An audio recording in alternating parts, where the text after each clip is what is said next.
My name is Lauren Davis. I'm 35 years old. 10 years ago, I built my company from nothing and shared it with my family. 10 years later, they plotted to kick me out of it. But before they could strike, I secretly sold my 51% to our biggest competitor. By 2 p.m. the next day, my phones were blowing up with 25 desperate calls. Before I tell you how I turned the tables on my backstabbing family, let me know where you're watching from. And hit that subscribe button if you're ready for some sweet revenge. I never set out to be the guy who starts a company. Hell, I just wanted a paycheck, something to keep the lights on. Fresh out of college with a software engineering degree, I hit the pavement during one of the ugliest economic slumps in years. The advice was always the same. Keep applying, kid. Someone'll bite. 63 rejections later, I was still staring at my inbox, waiting for a miracle that wasn't coming. So I stopped waiting. I started building. My folks let me take over their garage. Picture me hauling in a rickety folding table, a beat-up monitor I snagged off Craigslist for $50, and my old college laptop that wheezed like it was on its last legs. My startup fund? A whopping $5,000, scraped together from years of tutoring trig to high schoolers and unclogging printers for $20 a pop. That garage became my universe. I was pulling 16, sometimes 18-hour days. Dinner was instant ramen, showers were at the local gym, and my bed was a foam mat under the desk with a hoodie for a blanket. I was alone, but I had this idea burning in my gut, an idea that wouldn't let me sleep no matter how tired I was. I was coding a software system for small businesses, something lean, affordable, built to scale. The big tech giants were peddling overpriced, clunky platforms that only made sense to their own engineers. I wanted to build something for the little guy. The mom and pop shops, the hustlers, the underdogs. People like me. Those first 6 months, a haze of loneliness and quiet panic. 0 customers, 0 revenue. Just a credit card balance climbing faster than my confidence. My parents would tap on the garage door, their voices soft but pointed. Maybe it's time to think about a real job, son. I'd flash a grin, lie through my teeth. I'm close, I'd say, praying I wasn't kidding myself. Then, one random Tuesday, an email pinged. A local bookstore had tried my demo. Then a florist. Then a bakery. 10 paying clients in 2 weeks. I sat there, staring at the screen. And yeah, I cried. No shame in it. That night, I splurged on a cheeseburger and fries. First meal in months that didn't come from a microwave. It tasted like I'd clawed my way out of a hole. But even a sliver of success comes with a catch. It asks for more. I couldn't keep flying solo, and I knew it. Enter Elena, a back-end genius I met at a dev meetup. She was all business, quiet but razor sharp, and she got the vision. Then came Marco, our customer support guy who could talk an angry client off a ledge like it was his calling.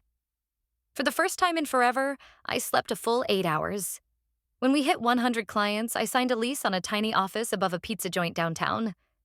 The walls were paper thin, the heater was a joke, and the whole place reeked of burnt pepperoni. But it was ours. We had a door with a logo, Core Nova Solutions. It wasn't just a name, it was a promise. A new foundation, a way forward, something solid I could build my life around. I thought if I shared that foundation with the people I loved most, my family, we'd create something unstoppable together. Man, was I naive. That belief was my first big mistake. But back then, I didn't see it coming. All I saw was the horizon, wide open and full of possibility. I'd built something from nothing, and soon I'd invite my family in, thinking they'd help me take it to the moon. Not knowing they'd be the ones trying to rip it out from under me. When Core Nova hit that $1 million revenue mark, I thought I'd finally crested the hill. We had clients, momentum, a real foundation. The sleepless nights were giving way to big picture plans. Growth, strategy, maybe even a chance to catch my breath. That's when I made the call I'd lived to regret. I brought my family into the fold. My younger brother Tyler, fresh off his MBA, was restless, itching for something bigger than the entry-level gigs he kept turning down. Rachel, my older cousin, was fried from the agency grind, chasing something meaningful. Derek, my sister's husband, was all charm and swagger, with a sales record that could make anyone jealous. They were sharp, driven, and most importantly, family. I figured, who better to help me build a legacy? I gave them each 10% equity. Generous, sure, but I kept my 51%. The rest went to early hires and investors. We signed the papers over beers and toasts, everyone grinning like we were on the cusp of something epic. Tyler hugged me so hard I nearly spilled my drink, swearing we'd take Cornova to the stars. Rachel talked about a family empire. Derek cracked jokes about a new car, but swore he was in it for the long haul. It felt right. It felt good. And for a while, it was. Tyler tightened up our financials, making our budget leaner than ever. Rachel gave our platform a sleek, modern facelift. Derek landed a handful of solid clients in his first 3 months. Their energy took weight off my shoulders. For the first time in years, I didn't feel like I was carrying the whole damn world. Then the cracks started showing. Little comments at first, like pinpricks. Lauren's great, but maybe not the best for enterprise pitches. We're thinking too small. There's a bigger market out there. Clients vibe better when I take the lead. No offense. I let it slide. We were growing after all. Maybe I was too rigid. Maybe I needed to loosen the reins, but the red flags kept stacking up. I walked into a meeting early one day and caught Tyler, Rachel, and Derek huddled around a laptop, whispering like kids caught sneaking cookies. When I opened the door, they jumped. Tyler flashed a smile too quick. Rachel slammed the laptop shut. Derek asked if I needed something, like I was the one intruding. Then a client called about a pitch I'd never heard of, for a service expansion I hadn't greenlit.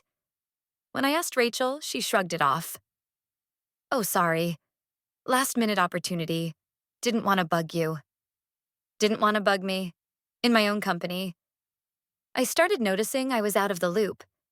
Emails I wasn't copied on. Meetings I wasn't invited to. Or ones that happened without me. When I brought it up, they'd brush it off. Slipped through the cracks. Thought you were looped in. You've been so swamped, we figured you'd want a break. A break? I wasn't breathing. I was drowning. Worse, I started doubting myself. Was I too controlling? Too obsessive? Was I the problem? After a tense talk with Tyler where he suggested I take a sabbatical to clear my head, I sat in my office, staring at the glass walls that once felt like a triumph. Now they felt like a cage. That's when I began keeping a list.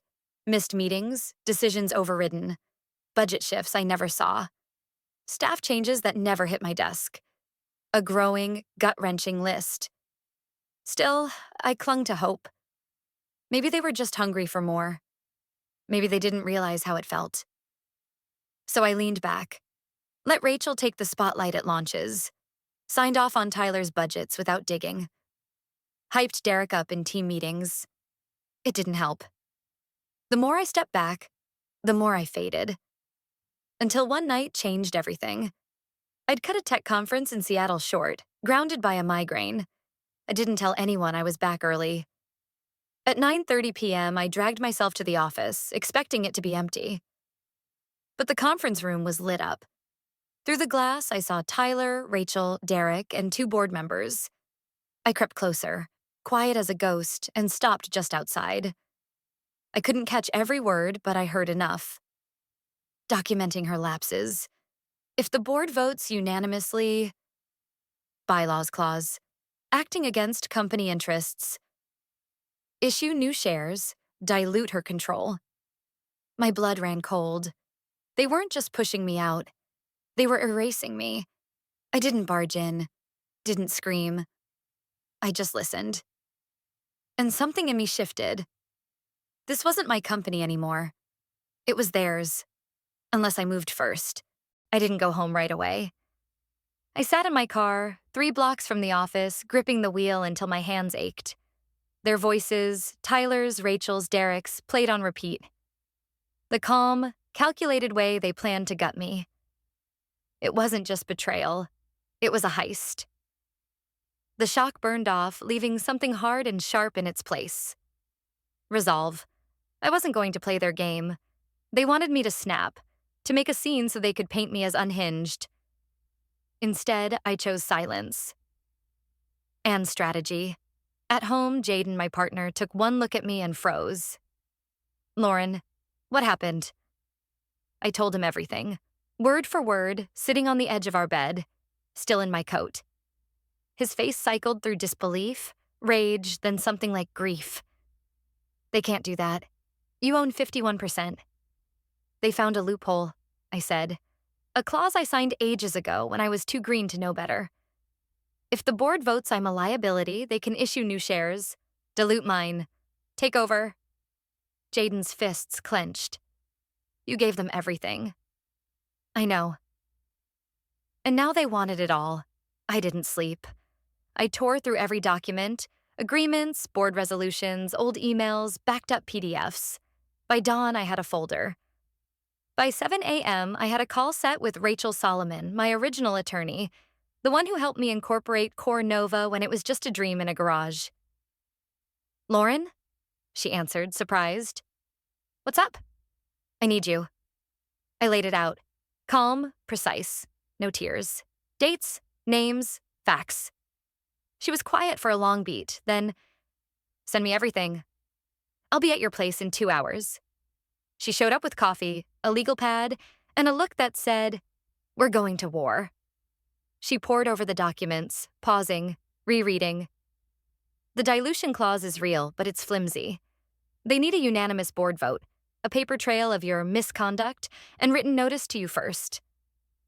You're still the majority shareholder. If we move fast, really fast, we can outmaneuver them. How?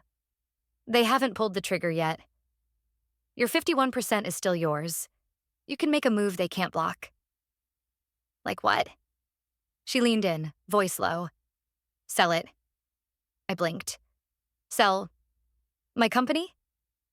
They're already stealing it, she said softly. This way, you choose who gets it. Someone who'll protect your team and cut them out. It hit like a punch. Sell Core Nova, my life's work.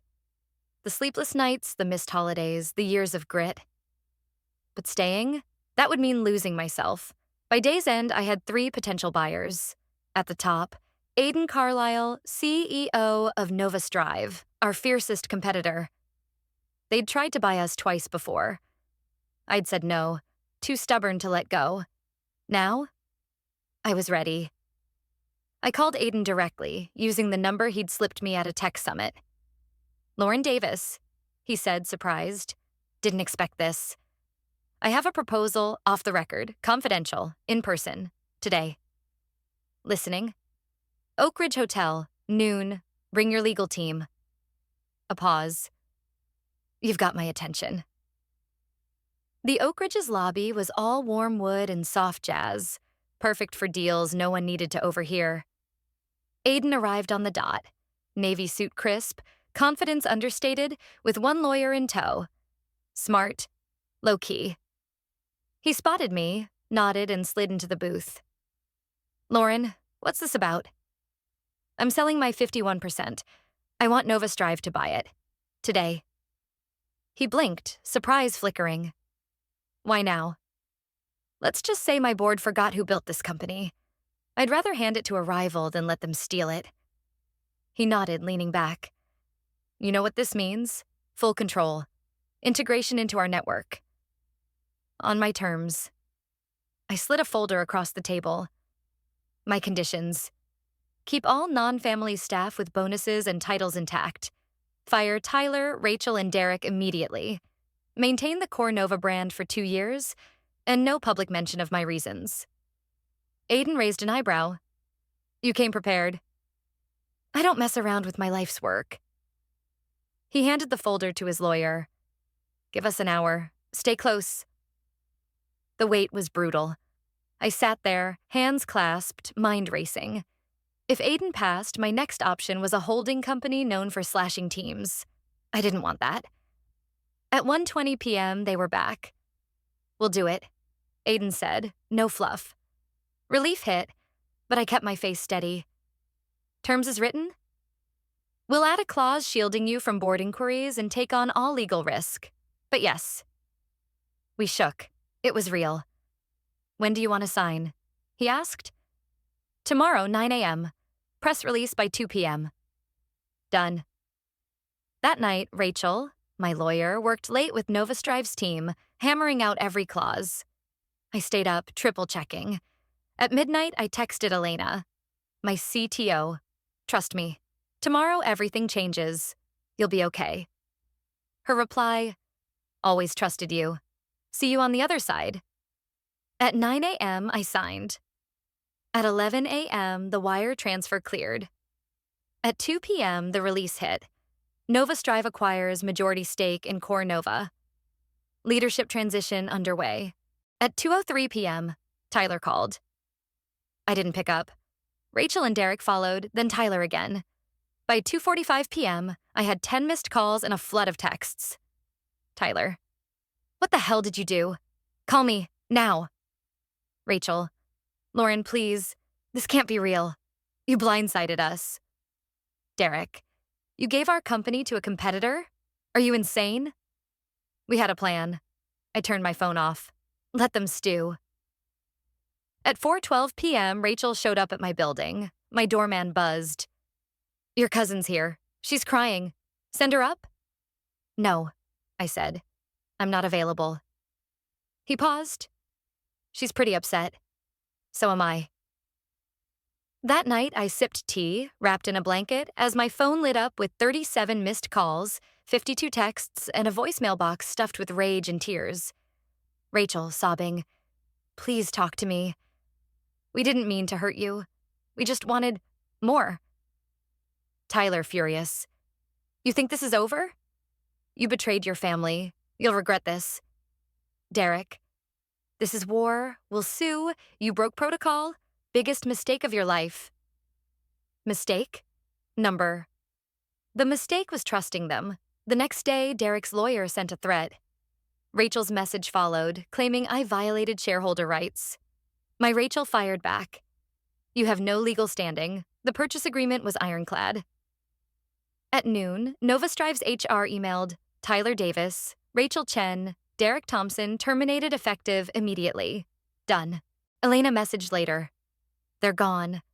Office feels lighter. Team says thank you. They knew something was off. Didn't know how bad. Until now. Tears fell, not from pain, from relief. I could finally breathe. 2 days later, I agreed to meet them. Not for them, for me. Closure demanded eye contact. We met at a quiet midtown cafe, neutral ground. I got there first, ordered coffee, sat by the window. They arrived together at 10:03 a.m. Tyler looked like he hadn't slept. Rachel's eyes were red, makeup barely hiding it. Derek had that smug lawyer vibe, like he still thought he could win. They didn't sit until I nodded. Lauren, Rachel began, voice shaky. Why would you do this to us? I sipped my coffee, then pulled out my phone. You should hear yourselves. I played a voice memo Elena had recorded in the server room 2 weeks earlier. Tyler. She's too emotional to run this. Get her out quietly. Offer her something small. Derek. Once she's gone, we restructure. Move the shares. She won't fight. Too sentimental. Rachel. We'll say we're saving the company. She'll buy it. She always wants to believe in us. Silence. Their faces crumpled. Rage, shame, denial. You recorded us? Tyler snapped. Number Elena did. The night I called Novastrive, Rachel's voice broke. We were desperate. The board was pushing. You were the board, I cut in. You planned. You plotted. You underestimated me. Derek leaned forward. You breached confidentiality. No, I said, eyes locked on his. You breached trust. They went quiet. I stood. I built something beautiful. You tried to steal it. You lost everything. That's not revenge. That's consequence. I walked out. No tears. No shouting. Just 3 people realizing they'd misjudged the one holding the winning hand. And for the first time, I didn't look back. The weeks after the sale were a whirlwind of fresh starts and strange quiet. The chaos I'd lived through gave way to a calm I hadn't known in years. In that stillness, I found something I'd almost forgotten existed. Freedom. Nova Strive offered me a consulting gig to ease the transition. I passed. Lingering over something I'd let go felt wrong, like hovering over an ex's life. I didn't need to. Core Nova was in good hands, and I was ready to move on. So I booked a flight to Seattle, rented a cabin by a lake, kept my phone on airplane mode for days, let the silence sink deep, washing away the noise of boardrooms and betrayals. On the third morning, I woke to an email from Elena. Attached was a photo of the Core Nova team, standing under a new sign. Same name, new future. They were beaming, not with forced corporate smiles, but with real, unguarded joy. No tension, no fear, just hope. Her note was simple. We miss you, but we're okay. You saved us. I stood in that cabin's tiny kitchen, tears streaming down my face. Not sad tears, grateful ones. Messy, raw, relieved. Then I did something I hadn't in years. I pulled out my old sketchbook, the one I used to doodle in before Core Nova was even a spark. Back when ideas were dreams, not deadlines. And I started drawing again. A month later, I launched something new. Small, quiet, but mine. A mentorship program for women in tech called the Founders Circle. No glitz, no hype. Just real support for women who'd been sidelined, underestimated, or ignored. Women like I'd been, coding in a garage, dreaming bigger than anyone could see. Within 3 weeks, I had 20 mentees. Bright, fierce women with fire in their eyes and stories that echoed mine. We met virtually, swapped ideas, shared scars. It wasn't about building an empire. It was about building each other up. Meanwhile, the people who'd tried to take everything from me were learning what happens when trust burns to ash. Tyler, stripped of his title and clout, couldn't land a job. Word of his betrayal had spread through the tech world's whisper network.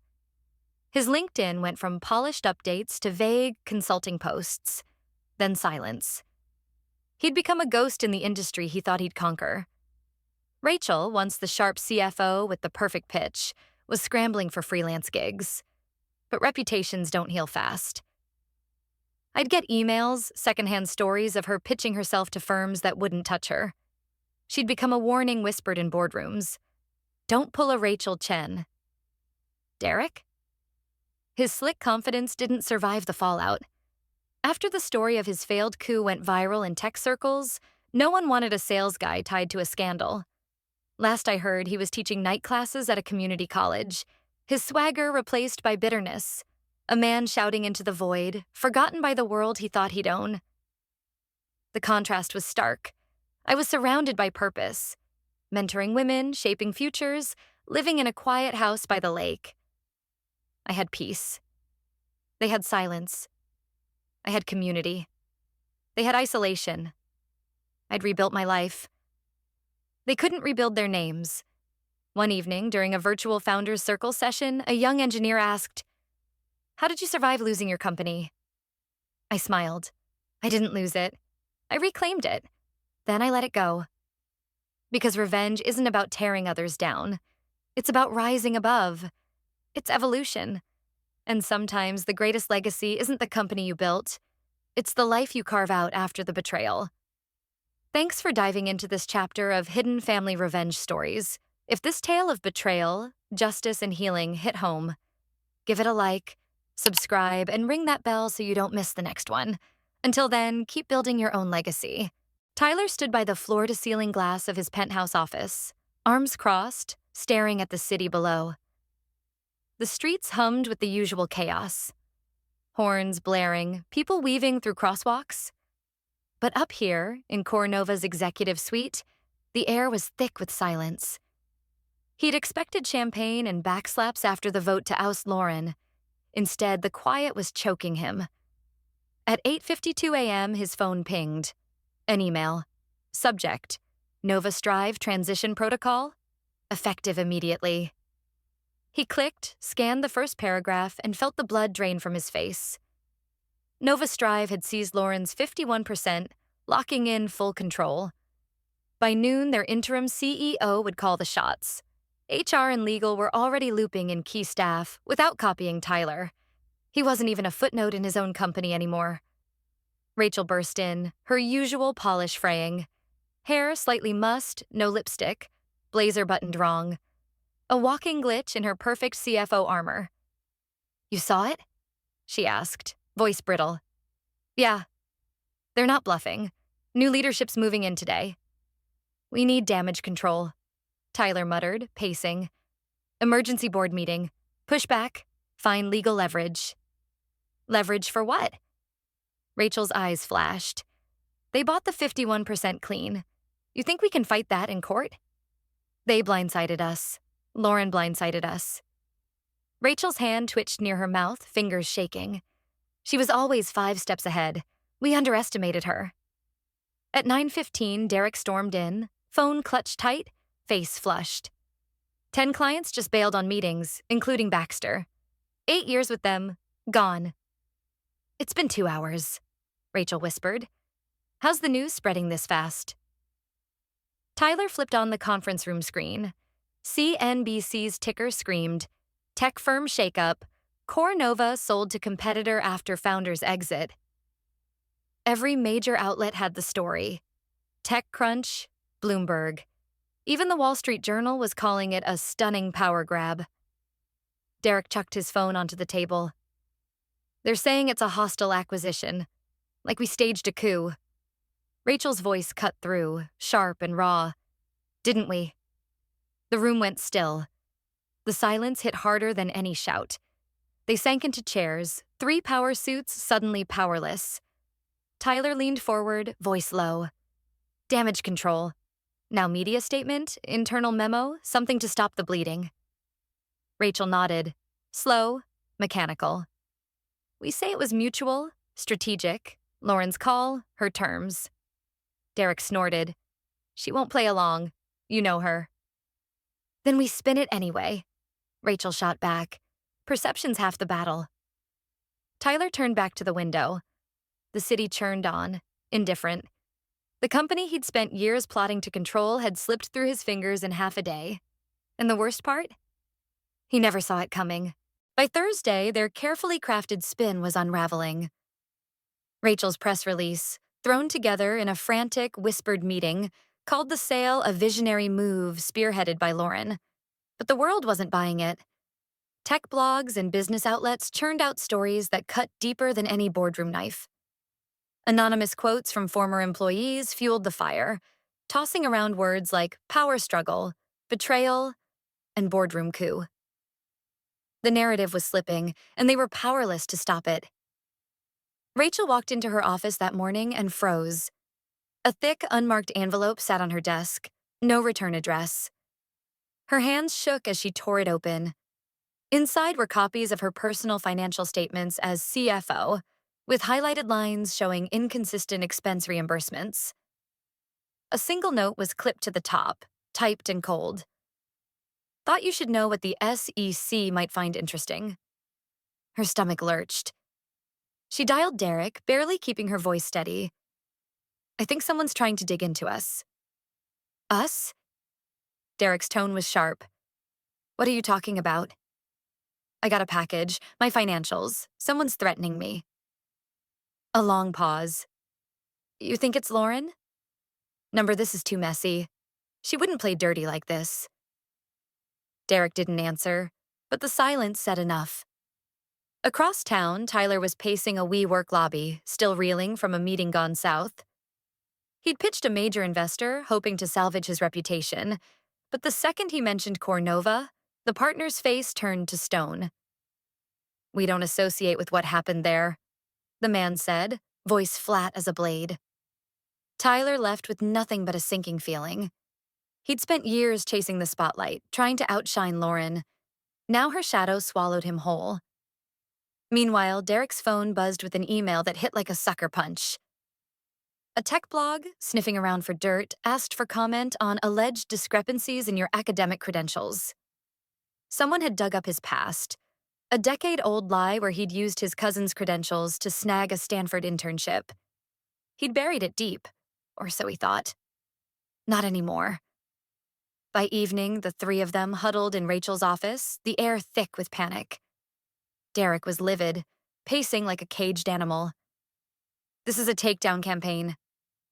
Rachel, paler than ever, clutched the anonymous note, her voice barely above a whisper. "I don't think it's Lauren. I think it's someone inside. Someone who wants all of us gone." Tyler's eyes narrowed. "You think one of us did this?" Rachel met his gaze, then Derek's. "I don't know anymore, but we need to close ranks. Fast." Tyler shook his head, voice bitter. "We're already bleeding out." Derek stopped pacing, slamming a fist on the desk. "Then we stop waiting for the storm to hit. We fight back. Go public. Sue Lauren. Paint her as the one who tanked everything." Rachel hesitated, something flickering in her eyes. Doubt? Maybe regret. She didn't respond. Tyler stayed quiet, his gaze drifting to the TV screen in the corner. A news segment was running, Lauren's face front and center during an interview. Calm, composed, respected. Everything they used to be. Everything they weren't anymore.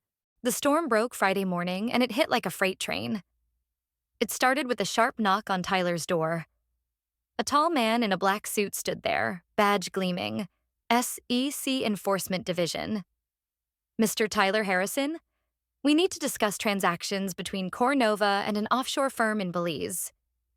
Before Tyler could process, agents swept into the office, scanning servers, boxing up devices, and slapping a subpoena on his desk. He barely got a call to his lawyer before they took his work laptop. Across town, Rachel woke to her phone buzzing like a hornet's nest. Her name was trending on Twitter. A whistleblower had leaked Slack messages, hers, where she'd mocked Lauren's health scare months before the vote to oust her. The screenshots spread like wildfire, retweeted by influencers, journalists, even former Cornova interns.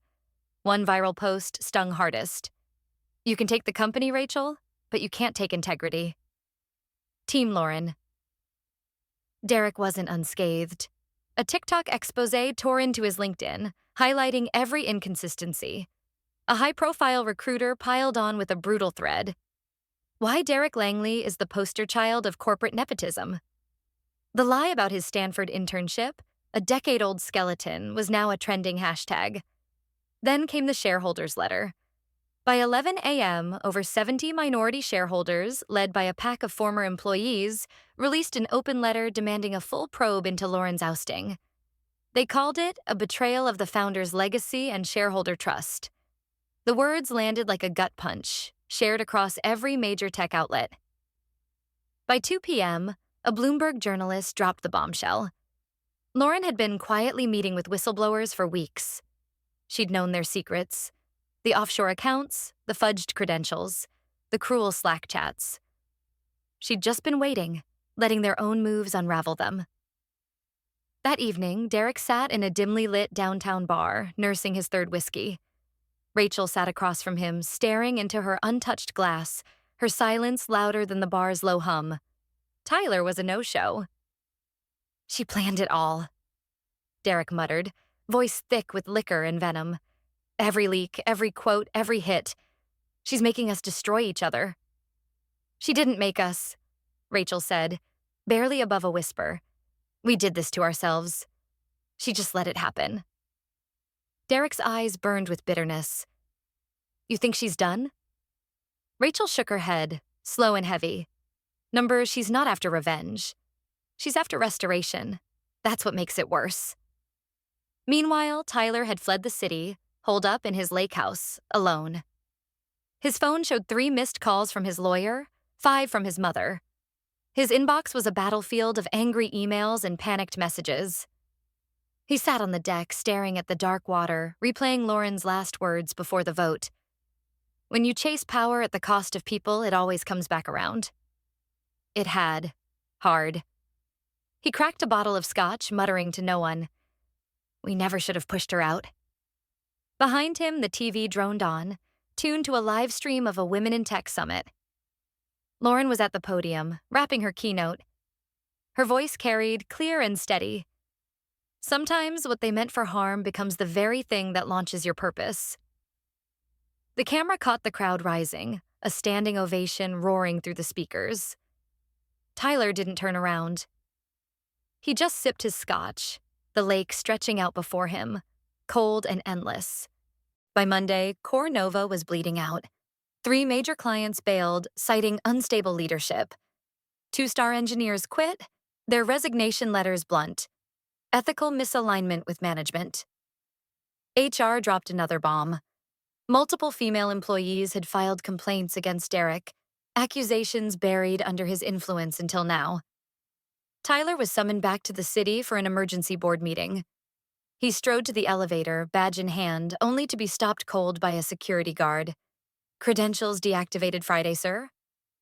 "I'm still a board member," Tyler snapped, jaw tight.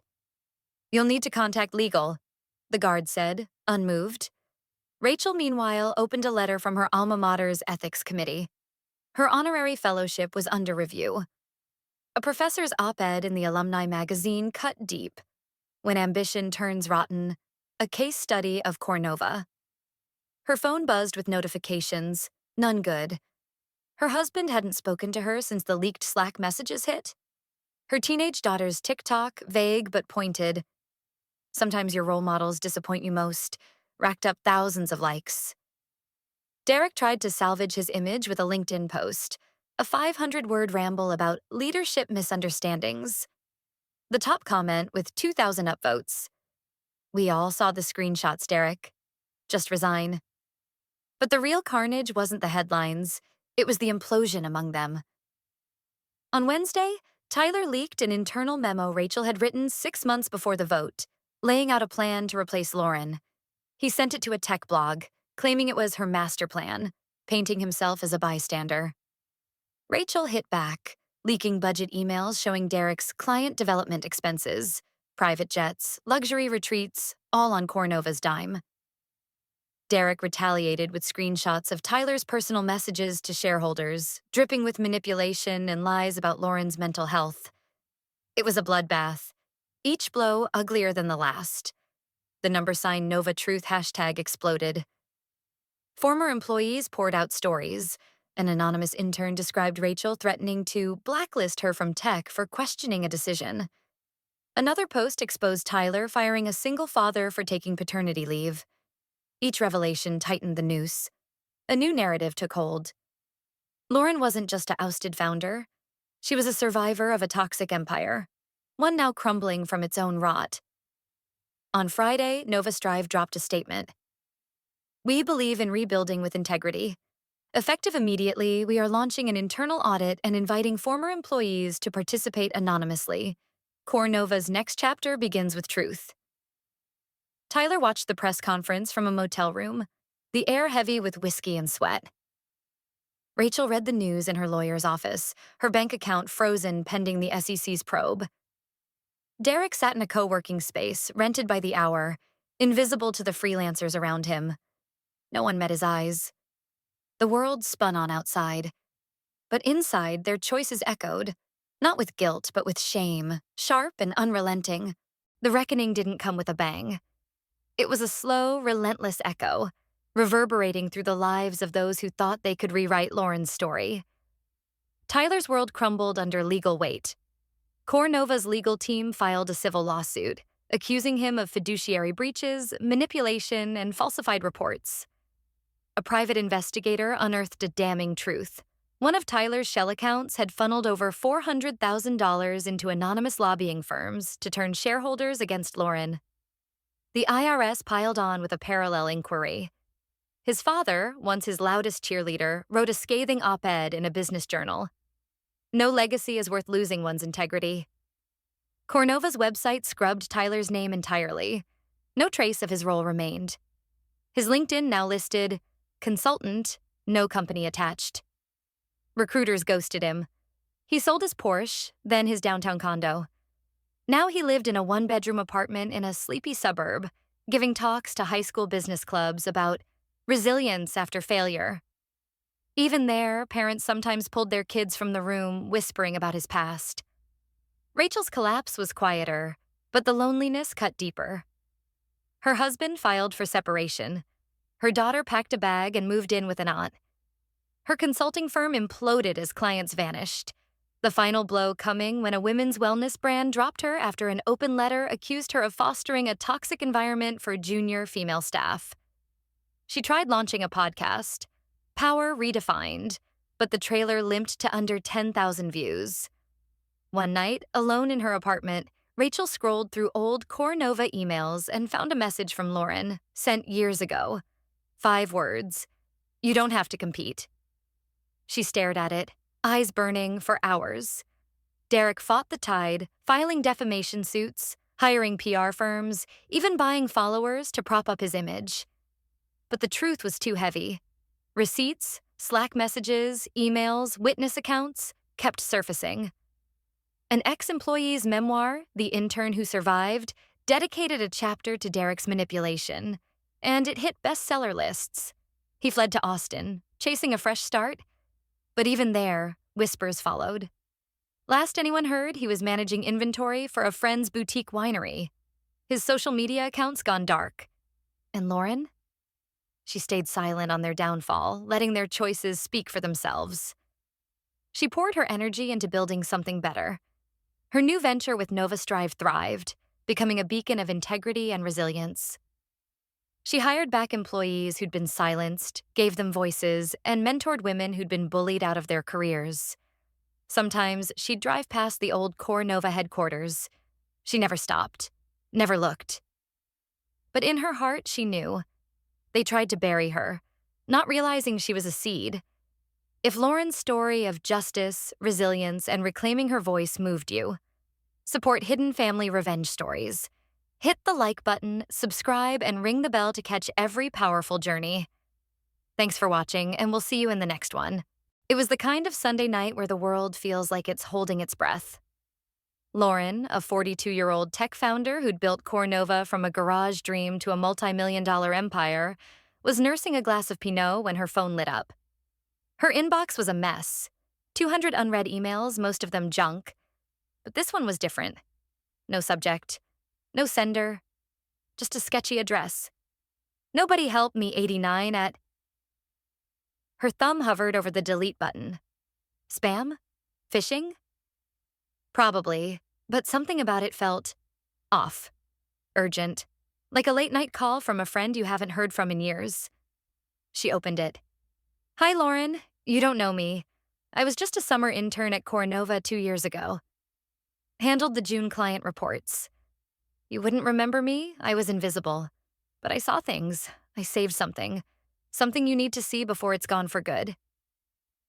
K attached was a PDF. Q4 CRM export backup.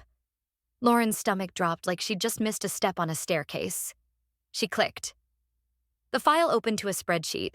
Rows of customer data. Names, emails, contract values. A goldmine. But the timestamp? That's what made her breath catch. It was generated one day before she sold her 51% stake in Core Nova and walked away. Worse, the export hadn't gone to a Core Nova server. It had been funneled to an external IP. Her hands moved fast, pulling up the private network logs she'd archived before leaving the company. Old habits die hard. She'd always been paranoid about data security. The IP traced to an unlisted server farm hidden behind a corporate shell. The owner? Tyler Bennett. Her former COO, the guy who'd smiled at her boardroom farewell, all while planning to gut her company. Lauren's heart pounded, but not with fear. It was rage, cold and sharp. They hadn't just pushed her out, they were strip-mining her client base, siphoning it to a rival. She fired off an encrypted message to Julia, her old CTO, and one of the few she still trusted. Minutes later, Julia's reply hit like a punch. This is bad, Lauren. Really bad. That IP, it's tied to Brixton Horizons, a front company owned by Tyler. But here's the kicker. The data's final destination is Vessel Reach Incorporated. Vessel Reach. The name was a blade to the chest. Its CEO, Elliot Prescott, was Tyler's college buddy, and a snake Lauren had banned from Core Nova deals years ago after he tried to bribe a procurement officer. So this was their play. When they couldn't win fair, they went dirty. Lauren didn't cry, didn't scream. She sat there, the silence of her apartment wrapping around her like a cocoon. Then she reread the email. I saved something. Before it's wiped forever. Who the hell was Kay? She typed a reply, fingers steady. Kay, you're brave. Coffee? My treat. Safe and confidential. Name the place. The next day, Lauren sat in a midtown cafe, the kind with mismatched mugs and baristas who don't make eye contact. A young woman walked in. Kelsey Tran, 24, former computer science intern. She had quiet eyes and hands that fidgeted with a napkin. Over coffee, she spilled the story. She'd found the export during a routine script test. Flagged it to her supervisor. Got ignored. Took it to HR. Got gaslit. They made me feel like I was crazy, Kelsey said, her voice barely above a whisper. But I backed it up. I couldn't let it go. Why now? Lauren asked, leaning in. Kelsey looked down, then met her eyes. Because you walked away with class. They didn't deserve that. Lauren drove home in a daze, the USB with Kelsey's file burning a hole in her pocket. That data was a ticking bomb, enough to bury Tyler, his cronies, and their whole scheme. She could leak it. Call the press. Watch them crash and burn in a blaze of lawsuits and headlines. But as she sat in her living room, staring at the city skyline, a different idea sparked. Not revenge. Something bigger. Something that could outlast the ashes of Cornova. She called her inner circle, Julia, her legal advisor, and 3 former team leads who'd been loyal through the chaos. Over pizza and late-night whiskey, she pitched it. The Whistle Light Initiative, a fund to protect and empower interns and junior staff who blow the whistle on corporate fraud. Legal support, scholarships, a safety net for the Kelseys of the world. It's not about tearing them down, Lauren said, her voice steady but fierce. It's about building something they can't touch. Nova Strive, her new venture, launched the fund. Kelsey became its first advisor, her courage now a beacon for others. She later enrolled in law school, her tuition covered by the initiative's first grant. As for Tyler and his crew, they didn't see it coming. A month later, Vessel Reach got hit with a cease and desist. Their data transfer was sloppy. 2 Core Nova clients noticed eerie similarities in their analytics dashboards. An investigation snowballed. Shareholders sued. Elliot stepped down, his name toxic. Tyler's backdoor deal became tech media catnip, his reputation shredded in headlines. Rachel, Tyler's right hand, tried to play dumb, but leaked emails sank her. One line went viral. Let her think she walked away. We'll eat the rest later. Derek, the 3rd conspirator? He ghosted. Word was he was hiding out in Costa Rica, dodging subpoenas and questions. Lauren didn't need to throw punches. The truth did it for her. She built Nova Strive into something brighter, stronger, untouchable. A legacy not of fire, but of quiet, unyielding grace. Sometimes the best revenge isn't a scream. It's the sound of the world changing, one brave whisper at a time. It was a crisp fall evening in Manhattan when the letter arrived. Not an email, not a text, but a handwritten note slipped under the glass doors of Nova Strive's sleek office in Flatiron. The receptionist dropped it on Lauren's desk with a curious glance. Lauren, now 43 and running her new venture with the kind of fire that only comes from surviving betrayal, froze when she saw the handwriting. Those sharp, angular D's and overly precise T's. Derek. She hadn't thought about him in months, not since the headlines had torn through the tech world, exposing his role in the Cornova data scandal. For a split second, she considered shredding the letter unopened. Let him rot in the mess he'd made. But curiosity, or maybe something harder to name, stopped her. The note was short, almost desperate. Lauren, one last conversation. No lawyers, just us. I think you'll want to hear what I have to say. I'll be at the Greenlight Lounge Friday, 8 p.m. Lauren leaned back in her chair, the city's glow spilling through her office window. The audacity of this guy. After everything, after he, Tyler, and Rachel had orchestrated a backdoor deal to siphon her company's client base, after they'd smiled at her farewell party while plotting to gut Cornova, she was supposed to just sit down for a chat? She took a long walk through Central Park, leaves crunching underfoot, wrestling with it. A glass of bourbon with Julia, her old CTO, didn't clarify much either. "He's desperate," Julia said, swirling her drink, "but you don't owe him a damn thing." Still, Lauren decided to go. Not for Derek, for herself, to look him in the eye and close the book for good. The Greenlight Lounge was tucked away in the village, all dim lights and worn leather boots, the kind of place where deals get whispered over jazz and overpriced whiskey. Lauren walked in 5 minutes early, her heels clicking on the hardwood. Derek was already there, slouched at a corner table. He looked diminished. The slick tailored suits were gone, replaced by a blazer that hung loose on his frame. The cocky glint in his eyes had dulled, replaced by something twitchy, uncertain. He stood when he saw her, hesitated like he might offer a handshake, then thought better of it. She slid into the booth without a word. "I didn't think you'd come," he said, his voice softer than she remembered. "Almost didn't," she replied, her tone flat, giving him nothing. He forced a half smile, the kind you give when you know you're already losing. "I deserve that." Silence settled between them, heavy as the bourbon in her glass. Then Derek leaned forward, his hands clasped like he was praying for a lifeline. "I'm not here to apologize," he said. "Not in the way you want, but I do want to talk about the future." Lauren's eyebrow arched. "The future? I know we screwed up, royally, but Cornova? It still has bones. There's interest out there. Investors, buyers. They see the infrastructure we built. I was thinking, maybe we could salvage it. Together." She stared at him, her pulse steady but her mind racing. "You want me to go back into business with you?" "Not like before," he said quickly. "Equal partners. Fresh start. We use what's left of Cornova, build something new. Your name still carries weight. Mine." He trailed off, his eyes dropping to the table. "Mine could lean on yours." There it was. The truth, naked and pathetic. He wasn't here to make amends. He needed her to pull him out of the hole he'd dug. Lauren felt a heat flare in her chest. Not anger, not anymore. It was the ghost of a memory. Late nights in a cramped office, building Cornova from nothing, trusting Derek and the others only to have them knife her in the back. She took a slow sip of her drink, letting the burn ground her. "You know what I realized, Derek?" she said, her voice calm but laced with steel.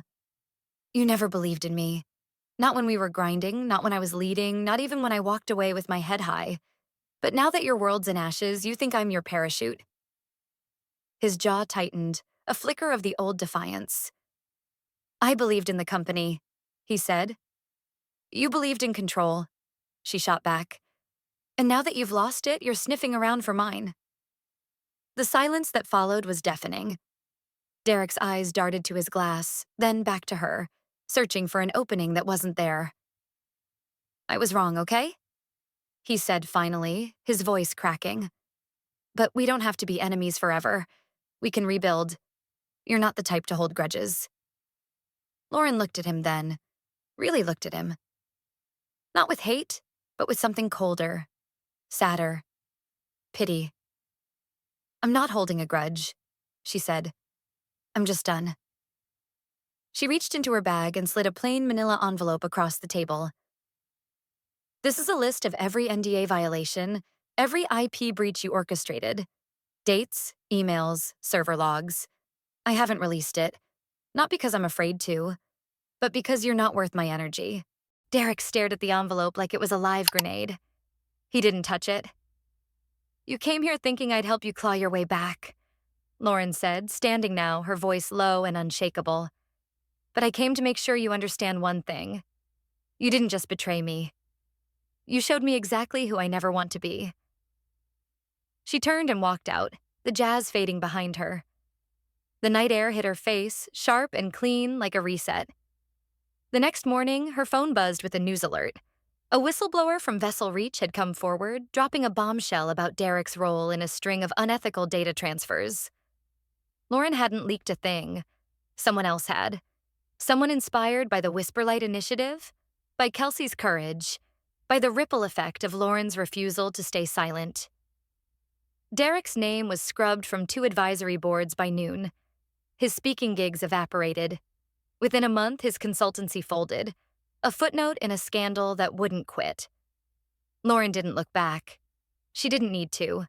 Nova Strive was thriving, the Whisperlight initiative growing, protecting the next generation of Kelseys. Her legacy wasn't built on revenge. It was built on truth, on grace, on the kind of strength that doesn't need to shout. Some endings don't come with a bang. They come with the quiet click of a door closing, locking the past away for good.